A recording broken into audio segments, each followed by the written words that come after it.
കടൽ ശാന്തമായൊഴുകുന്ന ഒരു പ്രതിഭാസമാണ്. പക്ഷേ അതിനകത്തൊളിഞ്ഞിരിക്കുന്ന അപകടകരമായ ഒരു രൗദ്രഭാവമുണ്ട്. കടലമ്മ ചതിക്കത്തില്ല, പക്ഷേ ചതിക്കും. ചതിക്കപ്പെട്ടിട്ടുണ്ട് പലപ്പോഴും. നമ്മൾ സ്വയം ബോധവാന്മാരാവണം. കടലിൻ്റെ തിരമാലകളോട് മല്ലിടുമ്പോൾ, കടലിൻ്റെ അകത്തളങ്ങളെക്കുറിച്ച് നമുക്കറിയാതിരിക്കുമ്പോൾ നമ്മൾ ശ്രദ്ധിക്കുക. നമ്മളവിടെ അജ്ഞരാണ്. അടിയൊഴുക്കുകൾ നമ്മെ വലിച്ചു കൊണ്ടുപോകാം. ജീവിതം പോലെ തന്നെയാണ്. എന്നും ശാന്തമായി ഒഴുകുന്ന ജീവിതപാതയിൽ അകത്തളങ്ങളിൽ ആരും കാണാത്ത ഒരുപാട് അടിയൊഴുക്കുകളുണ്ടാകാം.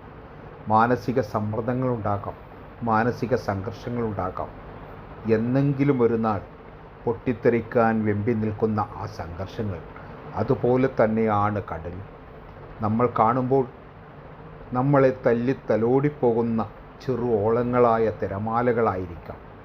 പക്ഷേ എവിടെയോ അതിൻ്റെ ഉള്ളിൽ അലയടിച്ചിരിക്കുന്ന മാരകകരമായ ഒരു തിര വരാനിരിക്കുന്നുണ്ട്.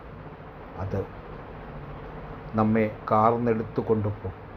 എന്നും ജീവിതം പോലെ തന്നെയാണ് കടലും. നമ്മുടെ മനസ്സിലേക്ക് കയറിയിരിക്കുന്ന ദുഃഖചിന്തകളെ നമ്മൾ കടിച്ചമർത്തും. എന്നെങ്കിലും ഒരു നാൾ അത് പൊട്ടിത്തെറിക്കും. അതുപോലെ നമ്മൾ കടലിലേക്ക് നിക്ഷേപിക്കുന്ന ഏതൊരു വസ്തുവും കടലിൻ്റെ അകത്തട്ടിലോട്ട് വലിച്ചു കൊണ്ടുപോകും. പക്ഷേ ഒരു നാൾ ഛിന്ന ഭിന്നമായത് തീരെ തണയും.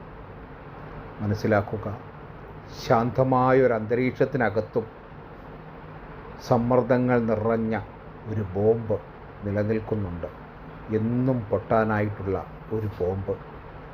മനുഷ്യനിലായാലും കടലിലായാലും എവിടെയായാലും അത് നമുക്ക് നിർവചിക്കാനാകാത്ത ഒരു പ്രതിഭാസമായി നിലനിന്നു പോകുന്നു.